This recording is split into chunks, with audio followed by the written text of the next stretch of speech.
Je, unahitaji taarifa kamili na uchambuzi wa ndani zaidi? Jiunge sasa katika grupu letu la WhatsApp kwa malipo nafuu kabisa. Utapata uchambuzi wa kila siku, mchana na jioni, update za dunia kwa haraka zaidi, fursa ya kumuuliza maswali Rahby papo hapo na kupata majibu ya haraka zaidi kutoka kwake. Usikose nafasi hii adhimu. Jiunge sasa na uwe mbele ya taarifa kuliko wengine. Tupigie kwa simu namba 0654467177 au tuandikie ujumbe ni unge na Rahby. Tutakuunga moja kwa moja. Irani jana walithibitisha kifo cha Ali Larijani. Bila shaka nilikuwa nimelizungumza hili kwenye mazungumzo yangu ya jioni. Kwa nyinyi ambao mara zote huwa ninasema kuwa mna faida kubwa sana ya kuyajua mambo ya dunia, kwa sababu mambo mengi yanavyoanzia humu na nyinyi mnakuwa mnayajua. Niliwaambia jana ishara zote nilizokuwa nikiziona zilikuwa ni ishara ambazo zinanionyesha kuwa ndivyo ilivyo. Niliwaletea kutoka Tel Aviv, nikawaletea kutoka Tehran, nikawaletea baadhi ya tabia. Yaani nilijumlisha kila kitu ambacho kilikuwa kiko wazi kabisa cha kutoa majibu kuwa ni kweli Larijani alikuwa ameuawa. Lakini katika hili najua linawauma sana wafuasi wa Irani kuwa kwa nini viongozi wanauawa kirahisi hivi? Kwa nini wamekuwa wepesi wa kuachia kuuawa hivi? Na hata mimi huwa kinanifikirisha wakati mwingine kuwa ni kweli Irani nyinyi hamuogopi kifo, mnaona kila kitu sawa. Lakini kila siku mwanafunzi ukimbadilishia mwalimu, haijalishi walimu wana ubora kiasi gani, ima kuna kuongeza performance ya mwanafunzi au kuiathiri. Hivyo vyote vinaenda pamoja. Kwa hiyo Irani walipaswa sasa waanzishe ule utaratibu wa kunguru muoga, kuweka mbawa zake pembeni. Ni lazima itofautishwe kati ya viongozi na wengine, yani usalama wa viongozi uwe zaidi ukilinganisha na wengine. Kwa sababu nilichokiona siku ile ya Ijumaa, Quds Day, niliona kabisa kuwa Irani bado ni nchi ambayo inaendeshwa, naweza kusema kijamaa. Ilikuwa ni vigumu kutofautisha kati ya viongozi wao na wale waandamanaji na jinsi zile hadhira ilivyo. Yani ilionyesha kila kitu kiko sawa. Ni tofauti kabisa na nchi zingine na dunia nyingine ambayo ni vigumu hata kiongozi pale kama angesogelewa. Na sisemi tu viongozi, hapa kwetu, wechukulia tu hapa kwetu. Kuna watu tu baadhi wana majina tu kidogo tu, vijina vyao kidogo, ima waimbaji, ima wasanii, ima wanini.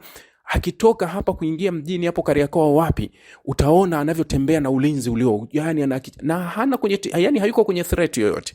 Hayupo kwenye tishio lolote, lakini utaona mabodyguard, utaona manini. Okay, sometime inatengenezwa kama kwa sababu mtu anataka atengeneze jina, unajua ndio inavyokuwa. Lakini kwa Irani hasa walipaswa waende mbali zaidi kwenye kulinda viongozi wao. Kwa sababu alizungumza jana na vyombo vya habari Abbas Araghchi kuwa Marekani na Israel bado hawajafahamu kuwa mfumo wa siasa wa Irani haujalishi nani yupo kwenye nafasi. Nchi hii imeanza vita bila kiongozi mkuu na mkuu wa majeshi, lakini hamna chochote kilichotokea. Tumepoteza kiongozi, anasema ndio kiongozi mzuri na hakuna nafasi yake kuiziba ni kazi, lakini sisi bado tunaendelea. Anasema hata leo wakimuua waziri wa mambo ya nje, anakusudia yeye, haitoathiri chochote kwenye mustakabali wa Irani. Tunajua ni kweli ile ni magazine, inatoa risasi, kwenye trigger una switch, inatoa risasi na push nyingine inakaa kwenye njia. Sawa, tunakubaliana. Lakini mnawavunja moyo wafuasi wenu, washabiki wenu. Wanaona kama huu ni uzembe ambao umepitiliza. Japokuwa wanasema kila kitu, wanasema nafsi yoyote haitozidi muda wake, hata kama ikiwa wapi. Yani kuwa kifo ni kimekadiriwa kwa mujibu wa vitabu vya dini ya Kiislamu, kuwa kama hakikuwa chake kisingetokea. Bibi yangu na kauli moja alikuwa anapenda kuisema, kama ni yako itakufikia, haijalishi iko wapi. Yani ikiwa ni yako itakufikia tu, muda ukifika itakufikia, hata kama uko kitandani, hiyo ni yako. Kwa hiyo inaweza ikawa hivyo kuwa watu wanaoamini kuhusu hatma, destiny. Kwa hiyo wao wanaamini kuhusu hatima yangu vyovyote itavyokuwa, hata kama nimekuwa jificha wapi, hiyo hatima yangu itakuwa hivyo. Lakini basi chukueni tahadhari za kawaida za kibinadamu ambazo wengine wamekuwa wakiishi nazo. Tahadhari za kawaida za kibinadamu ambazo wengine wamekuwa wakiishi nazo. Tuendelee na mengine. Larijani limekwisha na sasa yanaendelea mengine. Irani inabaki vile vile. Nilizungumza jana kuwa hakuna athari yoyote itabadilisha ya kimkakati kwa kifo cha Larijani. Marekani wanatoa taarifa muda si mrefu sana kuwa Irani imefanya shambulizi, US military say hit Iran missile site near Strait of Hormuz with the bunker buster. Marekani inasema imefanya mashambulizi hayo, imeipiga Irani karibu na mfereji wa Hormuz kwa kutumia bunker buster. Marekani inasema hivyo, wametumia bunker, yani makombora mazito ambayo wameipiga Irani kwenye mfereji wa Hormuz. Sasa rudi kwa washirika wa Ulaya. Halafu rudi, kuna taarifa moja nitakusomea hapa.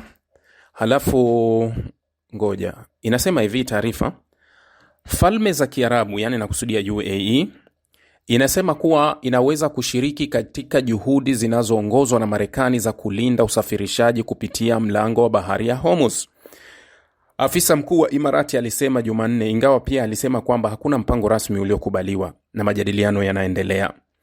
Sote tunajua jukumu la kuhakikisha mtiririko wa biashara, mtiririko wa nishati, Anwar Gargash, mshauri wa kidiplomasia wa rais wa nchi hiyo, alisema katika hafla ya mtandaoni iliyoandaliwa na shirika la mawazo la Marekani la Baraza la Mahusiano ya Kigeni. Gargash pia alisema kwamba mara tu vita vya Marekani na Israeli na Irani vitakapomalizika, mpango utahitajika ili kuhakikisha kwamba Irani haiwezi kutumia programu zake za nyuklia, makombora au ndege zisizo na rubani kutishia eneo hilo. Wasiwasi umeongezeka kuhusu usalama wa usafirishaji kupitia mlango wa bahari ya Hormuz ambao Irani umezuia kwa ufanisi, na huku Rais Donald Trump akijaribu kukusanya nchi kupeleka meli za kivita, kusindikiza meli za mafuta kupitia njia ya maji ya kimataifa. Watu wameuliza sana kwa nini Irani ameisakama sana Imarati? Kwa nini anapiga sana Imarati? Irani wanajua kila wanachokifanya. Hii taarifa niliyokusomea inapiga mstari kwa nini Irani anaishambulia sana Imarati. Mara zote wanasema jitahidi mara nyingi usimame kwenye historia nzuri. Yani ukae upande wa historia nzuri, ndio itakuwa hatma nzuri.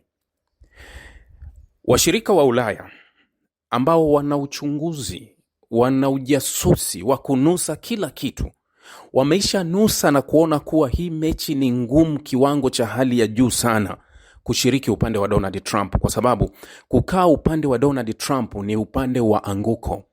Ulaya wote wamethibitisha. Jana wakati Trump anasema kuwa Macron ana 8 ya 10 ya kushiriki kwenye projekti, Macron alijitokeza akasemaje?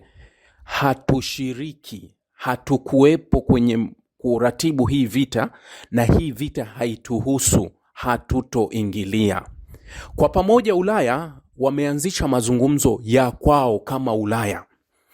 Halafu mazungumzo hayo wanasema kwa wazi kuwa yatashirikisha Irani kwa ajili ya kupata mustakbali wa mfereji wa Hormuz. Wanaelewa direction ni ipi. Chukulia kauli ya Imarati wanaoizungumza kuwa baada ya hii vita tutahakikisha kuwa Irani hatotutisha tena na makombora yake. Yani Imarati anakusudia kuwa yeye Imarati, Marekani na Israeli watalifanya hilo. Nadhani bado wapo kwenye usingizi ambao bado hawajauelewa.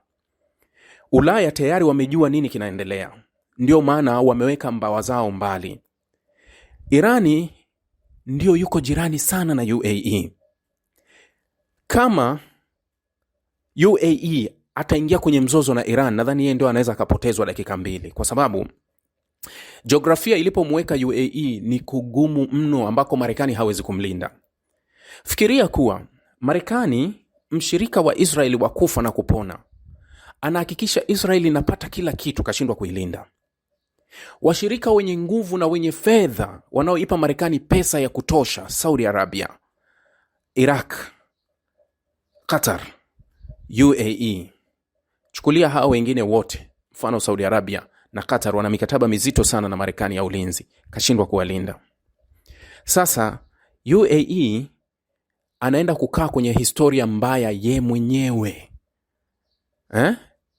Mdomo, yani wanasema mdomo umeponza kichwa. Inawezekana mdomo unaponza kichwa, kwa sababu Irani wakiamua kufanya embargo ya UAE hakiingii hakitoki, hakuna kinaingia na kutoka, kwa sababu wana uwezo wa kuifunga anga complete ya Imarati na wana uwezo wa kufunga bandari zote za UAE zisifanye kazi. Irani anayo kwa jiografia yake ilipo na alipo. Njia pekee UAE anayoweza kusalimika nayo, atataka kujaribu kutumia bandari za Omani. Mfano Sohar, bandari kubwa ya Omani iko Sohar, kilomita 200. Kutoka pale Sohar kwenda Dubai tuseme ni wastani wa kilomita kama chini ya 200. Sawa. UAE anaweza kutaka kujinusuru kwa kutumia bandari ya Sohar, lakini mfereji wa Sohar utapotoka, Irani anaweza akaufanyia target kuwa hii ni mali ya UAE, haiendi kokote. Kwa hiyo kama sehemu ambayo, kama kivuli ambacho, au kama sehemu ambayo UAE alitakiwa kujikinga kabisa na kivuli cha usalama na mustakbali wa uchumi wake, alipaswa aelekea Iran, sio Marekani. Marekani yuko mbali sana. Hawezi kupoteza rasilimali zake mabilioni kwa mabilioni ya rasilimali kuja kumlinda UAE. Kwa yeye analipa kiasi gani? Anashindwa kuhesabu kile anachokipoteza hivi sasa. 1 billion per day. Nchi ambayo inapoteza fedha nyingi zaidi katika mzozo huu ni UAE. Inapoteza kiasi cha bilioni $1 kwa siku. Irani inakadiriwa kutumia kati ya dola milioni 60 na milioni 80 kwa siku. Marekani anatumia bilioni 1, yeye yupo kwenye vita moja kwa moja. Israel anatumia milioni 900 kwenye huu mzozo. Sasa ukiwasikiliza hawa UAE, usingizi waliopo sijui wanaota nini, kwa sababu washirika wa Ulaya ambao ndio washirika halisi wa Donald Trump kiasili, wazungu, imani yao moja, kidini, utamaduni mmoja na asili moja, wamesha mkwepa. Hatutaki. Jana kawaandikia barua nzito, ndiko kubwa sana kawaandikia. Waswahili wanasema kawachamba hasa wenzake, kawapa kila kitu, kuwa sihitaji mwepo wenu, wala hatutaki, hatuna shida na usaidizi wa NATO, tutasimama wenyewe, wala hatutaki chochote. Wamemwambia baba, nenda. Wakati mnapanga mipango yenu, mlipanga wenyewe. Sisi hatuhusiki, nyie nendeni. Kwa sababu wameshajua kabisa na kuchungulia kuwa kadri muda unavyokwenda kwenye huu mzozo, anguko la Donald Trump liko wazi na Marekani yake liko wazi kabisa. Hawataki kuwa sehemu mbaya ya historia. Imarati bado hawajajifunza kuwa wanatakiwa kuwa sehemu gani. Ndio maana bado wamesimama pale pale, kuwa wanahisi na kuamini kuwa bado Marekani ana nguvu ya kuweza kufanya mabadiliko. Marekani ambaye Imarati anamtegemea, Marekani anasoma alama za nyakati, anajaribu kuepuka baadhi ya anguko baya zaidi. Kwa sababu hali iliyopo hivi sasa, kwa Marekani kutaka meza ya mazungumzo, meza hii ya mazungumzo, Irani atakwenda hali ya kuwa na turufu nyingi yeye. Maana yake kuwa atapata kikubwa. Spika wa bunge la Irani Ghalibaf jana alisema kuwa hata baada ya mzozo huu kumalizika, Irani itakuwa na nafasi kubwa na maamuzi makubwa kuhusu mfereji wa Hormuz. Itakuwa na nafasi kubwa kuhusu mfereji wa Hormuz, lakini wakati huo Imarati wanaota kuwa Israeli, Amerika na wao ndio watakuwa na maamuzi ya mfereji wa Hormuz. Umeelewa tofauti? Kuna mmoja bado yuko kwenye ndoto, kuna wengine wanauangalia uhalisia kupitia macho yao. Wengine wanauona uhalisia kupitia kile kinachoendelea. Kadri muda unavyokwenda, ndivyo Donald Trump na Marekani yake wanavyopoteza. Kitendo cha washirika wao wa Ulaya kukataa kujiunga na mzozo huu, kukataa kuwa sehemu ya Donald Trump, ni pigo kubwa sana kwa utawala wa Trump. Pigo kubwa sana. Joe Kent, bosi, mshauri mkuu wa masuala ya ugaidi, ameachia ofisi jana. Huyu anakuwa ni kiongozi wa ngazi za juu kabisa wa Marekani, kuachia nafasi. Lakini si tu kuachia nafasi, anaachia nafasi huku akitoa shutuma kwa Donald Trump kuwa kwanza vita ilikuwa haituhusu, Trump alidharau ushauri wa wataalamu kina nani, akiwemo yeye. Irani hakuwa tishio kwetu, tumeenda vitani kwa sababu ya Israeli. Tayari AIPAC lobbying wote wamenyanyuka kumjibu, wewe una chuki na Uyahudi. Tafsiri ambayo ndani ya Marekani sasa wanaielewa vyema kabisa kuwa hutumika kujaribu kuzima simulizi. Ndio maana huwa ninawaambia kuwa uhusiano wa Israeli na Amerika hauko mbali sana kuvunjika. Kwa sababu new generation ya Kimarekani haitaki kabisa kusikia hiki kitu. Tayari wanayaona mambo kwa kitu kikubwa sana. Ndio maana kura ya maoni aliyoifanya yule Elon Musk wakati wamegombana na Donald Trump kuwa ninataka kuanzisha chama kipya. Alisema Republican na Democrat ni wale wale, ila tuna mpango wa kuanzisha chama kipya. 75% nadhani, juu ya 75% wa Marekani walioenda kuvoti kwenye hiyo kura walisema ni sahihi, anzisha chama kipya. Manake ni moja tu kuwa leo wa Marekani wanaelewa kila kitu wanakielewa. Mambo yote yanayotokea hivi sasa ndani ya Marekani wanaona. Udhibiti wa vyombo vya habari wanaona. Wakosoaji wote wale wa AIPAC lobbying wamemkosoa Kent wote. Hadi bosi wake Tulsi Gabbard ambaye amekuwa karibu yake kamkwepa, kakaa pembeni. Trump kama kawaida yake, sizitaki mbichi hizi, kamshambulia. Hakuwa na lolote na alikuwa hajui lolote. Lakini ndio alikuwa bosi kwenye hiyo nafasi mpaka ameresign kwenye hiyo nafasi. Kwa hiyo wa Marekani sio wajinga, wana akili na wanaona.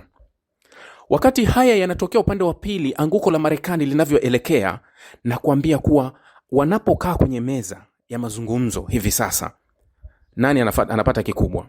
Irani atapata kikubwa. Kwa sababu si ameishikilia mchezo. Ameushikilia mchezo. Amekuwa ndio yeye hatima ya kila kinachoendelea hivi sasa. Mchezo uko upande wake. Kwa hiyo yeye ana nafasi nzuri na kubwa ya kufanya mambo mengi makubwa ambayo yatampa faida kubwa sana kwenye hili. UAE hawajaliona hilo. Trump, anguko la kisiasa la ndani linapumua. Nilisema Irani wanaweza kuamua kuwa tuendelee na hii vita. Okay, tunapoteza watu, lakini ni vita ya uhuru na haki. Hatuhitaji kupoteza kila mara. Leo tutawapoteza 1000, tutatulia, baadaye tutakuja kupoteza 2000. Tupoteze 5000 kwa pamoja na tutulie. Iishe. Tupoteze 5000 kwa pamoja, lakini haya yaishe ili tuendelee na maisha yetu. Nadhani amezungumza tena mara nyingine Masoud Pezeshkian, anasema kuwa tutakaa kwa masharti yetu ili tupate uhakika kuwa hatutokuja tena kusumbuliwa, ili tujenge nchi yetu. Kupitia hii vita, ambapo vita imeshindwa kuondoa makombora, imeshindwa kubadili serikali, imeshindwa kuondoa usaidizi wa Irani kwa washirika wake, hii vita itaondoa vikwazo kwa Irani kwa kiwango kikubwa bila masharti ya nyuma. Kwa sababu waliweka vikwazo kwa masharti ya hali ni mbaya, ni lazima Ulaya wajitenge na Marekani. Na kinachotokea hivi sasa kuwa Irani anaofanyia kusudi, mfano washirika wa hapa Middle East au washirika wa ngambo wote ambao wanajifanya wanataka sijui wapate huruma ya usaidizi wa mafuta, mara zote meli zao zipite, mara zote Irani anawaambia tu kitu kimoja tu, kuwa jitenge na Marekani. Yani manake anatoa ile nguvu ambayo ya Amerika ya ushawishi. Na wamerudia kukariri kusema kuwa hatutaki kambi za kijeshi za Marekani Mashariki ya Kati, ambazo ziko kwa kazi ya kututisha sisi tu, hazipo kwa kazi nyingine. Na wameamua kuwa hatutaki hizo kambi. Kwa hiyo kuna ulazima ambao Irani wanaulazimisha kuwa mnataka tulimalize hili, kambi zote za Marekani zifungwe Mashariki ya Kati, kambi za kijeshi. Ni swala gumu, lakini mwisho wa yote linaweza likaondoka na kichwa cha Donald Trump. Hili swala linaweza likaondoka na kichwa cha Donald Trump na anguko lake la moja kwa moja. Anguko la Donald Trump kwenye uchaguzi wa Novemba litaashiria tu kuwa ni anguko lake ambalo litaishia kumpeleka gerezani. Hakuna kingine. Atakwenda gerezani kwa namna yoyote na hawezi kujinasua kwenye hili.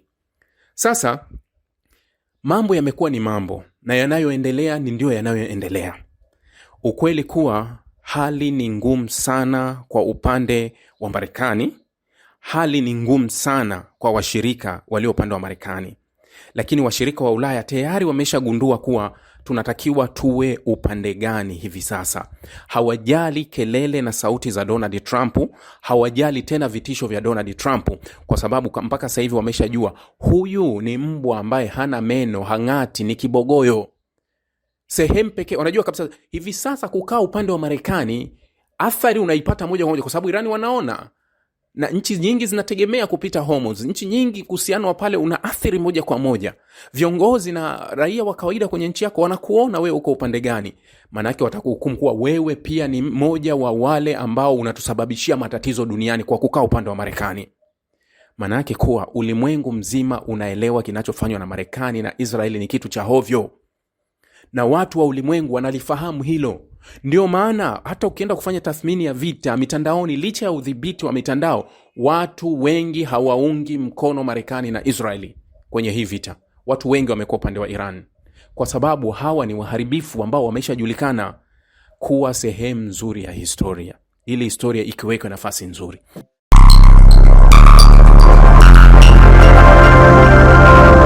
Rashby Digital, haki na ukweli.